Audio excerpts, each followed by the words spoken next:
वाजपेयी आज तस्या एकादशी का व्रत करने वाले लोगों को हजारों हजारों समेत और सैकड़ों वाजपेयी यज्ञ करने का फल प्राप्त होता है। उस समय भी आपने यदि रात्रि को जागरण किया है तो उसकी महिमा और अपने आप में बहुत ज्यादा हो जाती है। एकादशी की रात्रि को 12 बजे तक सोने के लिए मना किया गया है। आधी रात्रि तक जागिएगा, भगवत नाम जप कीजिए, कीर्तन कीजिए, भगवान के ऊपर फूल चढ़ाइए, 108 फूल चढ़ाइए, इसको पुष्पार्चन कहते हैं। और घी का दिया जला करके जप कीजिए, भगवत नाम संकीर्तन कीजिए, क्योंकि नाम संकीर्तनम यसा सर्वपाप प्रणाशनम प्रणामो दुख समनत्तम नमामि हरिम परम। ये भागवत जी के सबसे लास्ट का श्लोक है, जिसमें कहा गया है कि कलयुग में भगवान का नाम ही आधार है। कलऊ केशव कीर्तनाथ, कलयुग में भगवत नाम संकीर्तन करता हुआ यह जीव भगवत धाम को प्राप्त कर लेता है। रात्रौ जागरणे प्राप्त निद्रा कुर्वन्त वैष्णव हारतम च उपासना व्रतम।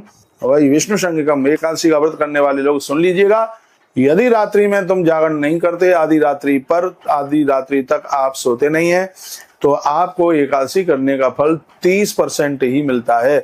70% काय में चला जाता है। आप फलारी नमक लेते हैं तो उसमें कुछ परसेंटेज चला जाता है। आप कूटू खाते हैं, सिंगाड़ा खाते हैं, लपसी खाते हैं, तमाम चीजें खाते हैं, तो उसमें भी आपके ये पुण्य क्षीण हो जाते हैं। कहते हैं कि यदि आपने एकादशी वाले दिन फलार वाला भी नमक लिया है तो सीधे उसका पुण्य, ऐसा नहीं है कि व्रत खंडित हो जाता है, नहीं, तो उसका पुण्य 30% कम हो जाता है। दिन में आप सो लिए तो उसका पुण्य 20% कम हो जाता है, तो 30 और 20 50% तो ये हो गया। अब उसके बाद में आपने कूटू ले लिया, सिंगाड़ा ले लिया, ये ले लिया, तो 20% और चला गया, तो कितना हो गया? ये चला गया आपका 70%, और आपके पास में बचा है सिर्फ 30% ही बचा है। इसलिए यदि इन नियमों का पालन कर लिया जाए तो इस कलयुग में भी आपको किए गए व्रत का 100% ही फल प्राप्त होगा। ऐसे हमारे तुलसी भक्ति रस यूट्यूब चैनल के साथ में आप जुड़े रहिएगा, आनंद प्राप्त करते रहिए।